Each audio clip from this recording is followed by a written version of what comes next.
우리가 신앙생활을 하면서 늘 기억해야 될 것이 나의 신앙생활의 기준이 어디에 있느냐라는 것을 우리는 늘 생각해야 됩니다. 그리고 늘 점검해야 합니다. 기준이 나에게 있으면 모든 것을 다 나의 잣대로 판단하게 되는 것이죠. 우리가 계속해서 예레미야를 통해서 살펴봤던 내용이 무엇인가요? 이해할 수 없는 말씀을 하나님이 하시는 거죠. 받아들일 수 없는 말씀을 하시는 겁니다. 그리고 우리가 바라는 것과 다른 것을 이야기하시는 겁니다. 우리의 기준으로 봤을 때 하나님이 틀린 거죠. 하나님이 잘못된 거죠. 하나님이 그러시면 안 되는 겁니다. 물론 우리가 이제 어제 말씀까지 다시 하나님이 이해할 수 없는 말씀을 하시지만 그 가운데 있는 하나님의 깊은 뜻을 알려주셨습니다. 근데 오늘 본문에서 다시 그 이해할 수 없는 하나님의 그 뜻을 다시 이스라엘 백성들에게 말씀하시죠. 그 하나님의 말씀, 우리가 받아들일 수 없지만, 이해할 수 없지만, 또 우리가 바라지 않는 그 말씀을 하나님이 하실 때 우리가 순종하고 순종하지 않고의 차이는 무엇인가요? 우리의 마음이 얼마나 겸손한가입니다.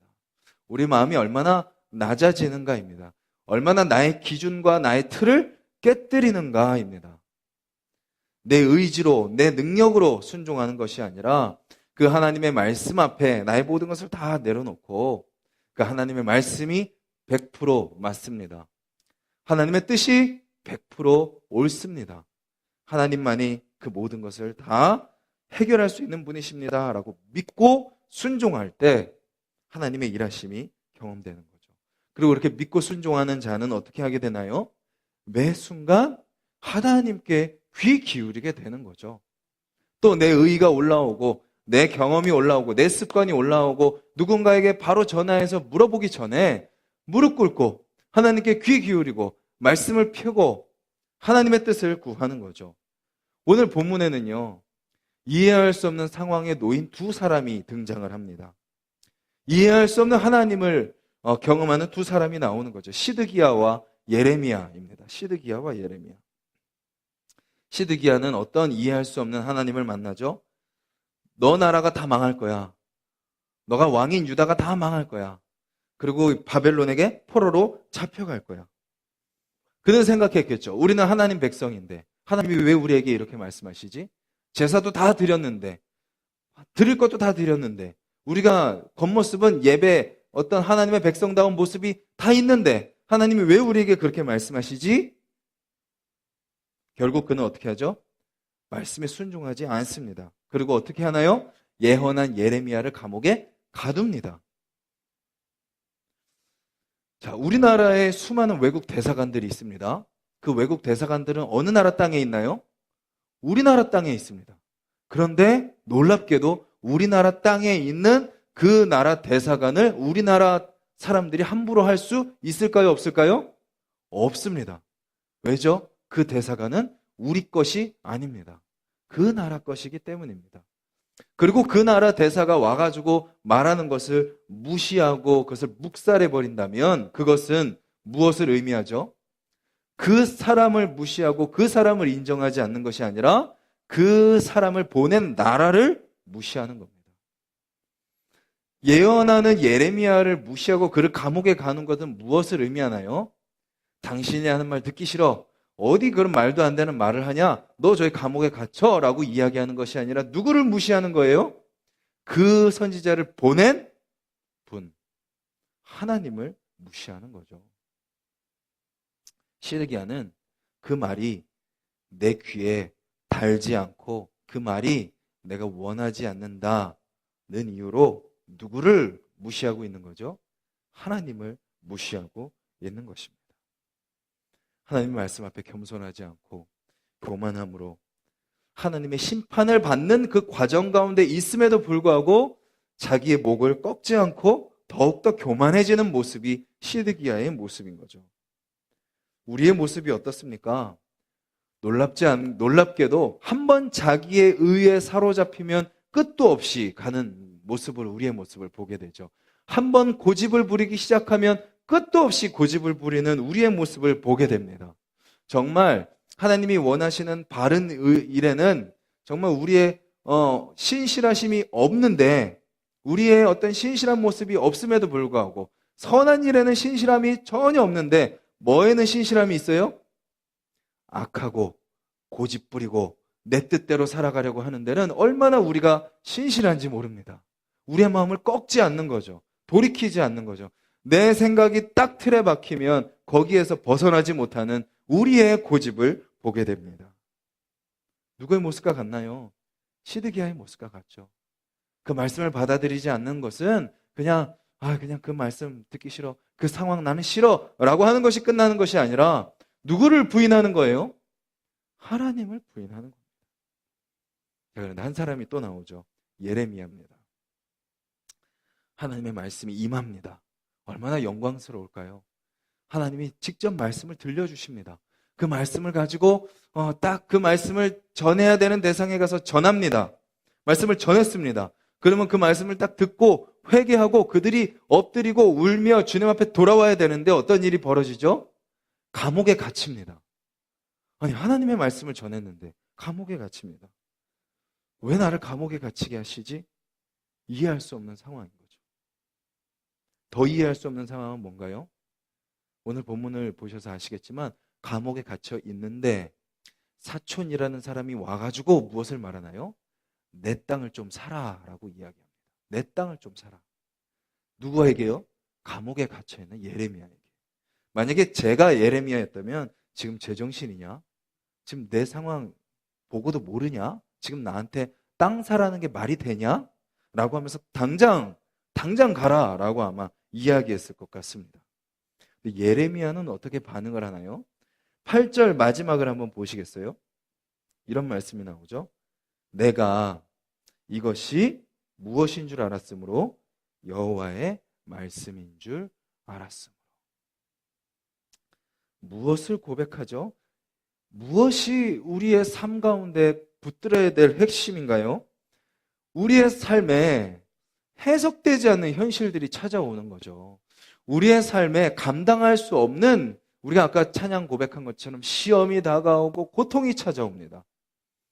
물론 감사하고 행복한 일들도 있지만 때로는 우리가 이해할 수 없는 일들이 벌어지는 거죠. 그때 우리가 어떻게 반응해야 될까요? 그 가운데 우리의 마음이 좌절되고 무너집니다. 막 머리가 혼란스럽죠. 막 감정적으로 반응하게 됩니다. 그런데 우리가 결국 그리스도인들은 어떻게 반응해야 되나요? 8절의 예레미야의 고백처럼 내가 이것이 여호와의 말씀인 줄 알았습니다. 내가 이것이 하나님의 뜻인 줄 압니다. 내가 이것이 하나님의 인도함 가운데 있는 줄 압니다. 내가 이것이 하나님의 섭리 가운데 있는 줄, 하나님의 계획 가운데 있는 줄 압니다. 라고 고백하는 것이 우리 그리스도인들의 삶의 모습이요. 또 오늘 우리가 이 새벽을 깨웠다면, 찬양을 부르고 말씀을 같이 나누고 기도했다면, 오늘도 우리가 살아가는 삶의 발걸음 속에 수없이 벌어질 이해할 수 없는 현실 속에 우리가 고백해야 되는 고백인 것이죠. 이 고백은 우리가 어떻게 할 수 있나요? 이 순간 하나님이 주시는 지혜로 우리가 고백을 할 수 있습니다. 그럼 그 지혜는 어떻게 나오나요? 우리가 그 순간순간마다 누구에게 귀를 기울이는 거예요? 하나님께 귀를 기울이는 겁니다. 우리의 마음을 하나님께 맡기는 겁니다. 그런데 놀랍게도 그것마저도 누가 하시는 거예요? 하나님이 하시는 거죠. 결국 내 인생의 주도권을, 내 삶의 모든 순간을 깨어서 하나님께 맡길 때, 어제 말씀처럼 하나님이 이스라엘을 심판하기 위해 깨어서 무너뜨리고 전복시키고 파멸시키고 깨뜨려서 그들을 정신 차리게 하시고 나셔서 그 다음 어떻게 하신다고요? 깨어서 세우시고 심으리라. 하나님이 우리 가운데 때로는 정말 정신없을 정도로 우리를 넘어뜨리십니다. 정신없을 정도로 우리를 혼란 가운데 빠뜨립니다. 그런데 그 가운데 어떻게 우리를 인도하시는 거예요? 우리 가운데 있는 모든 죄를 다 드러내시는 거죠. 우리 가운데 있는 모든 교만을 다 무너뜨리시는 겁니다. 그리고 나서 다시 어떻게 하세요?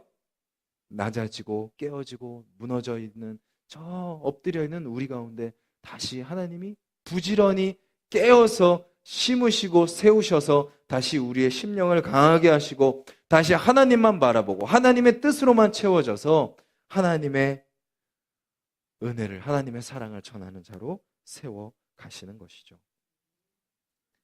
그렇게 예레미야는 그 하나님의 말씀인 줄 알고 그 땅을 삽니다. 값을 지불합니다. 증서를 쓰고 증인을 세우고 그 증서를 가지고 바룩이라는 사람한테 맡겨서 명령합니다. 매매 증서를 토기에 담아 보관해라. 이 땅에서, 내가 구입한 이 땅에서 집과 밭과 포도원을 사게 될 것이다. 그는 믿음의 눈으로 지금 자기의 처지는 감옥에 갇혀 있고 아무것도 할 수 없는 상황이지만 무엇을 본 거예요? 하나님이 이 땅을 계약하게 한 이유가 무엇이냐? 다시 이 땅을, 다시 이 백성을 회복시킬 것이다 라는 것을 그는 믿음의 눈으로 보게 된 것이죠. 이해되지 않는 상황 속에서 함께 하시는 하나님의 말씀을 붙들고 순종할 때 하나님의 놀라운 계획을 깨닫게 되는 것입니다. 하나님의 말씀을 이해할 수 없다고, 나와 맞지 않다고, 저것은 내 기준에 아니라고 받아들이지 않고 그것을 거부하면 상황은 더 안 좋아질 뿐입니다. 우리에게 이 말씀을 통해서 주어지는 은혜는 무엇인가요? 더 안 좋아지기 전에 우리는 더 하루빨리 우리의 교만을 꺾을 수 있습니다. 겸손하게 하나님 말씀 앞에 귀 기울이는 거죠. 그때 우리를 향한 하나님의 놀라운 뜻을 우리는 알게 되는 것입니다. 오늘도 기도 가운데 무엇이 기도되어져야 되나요? 해석할 수 없는 우리의 삶 속에 계획하고 계신 하나님의 놀라운 뜻을 알게 하여 주시옵소서. 오늘도 고단한 인생길을 걸어가지만 그 모든 순간순간이 무엇인 줄 알게 해달라고 기도하는 거예요. 하나님의 말씀인 줄 알게 하여 주시옵소서 기도하는 거죠. 그렇게 기도할 때 나의 힘으로 문제를 해결하려고 하는 모든 고집을 다 내려놓게 될 것이고, 겸손하게 하나님께 맡기고 하나님께서 행하시는 놀라운 일들을 소망하게 되고 기대하게 되는 오늘 이 새벽이 되기를 주님의 이름으로 간절히 소망합니다.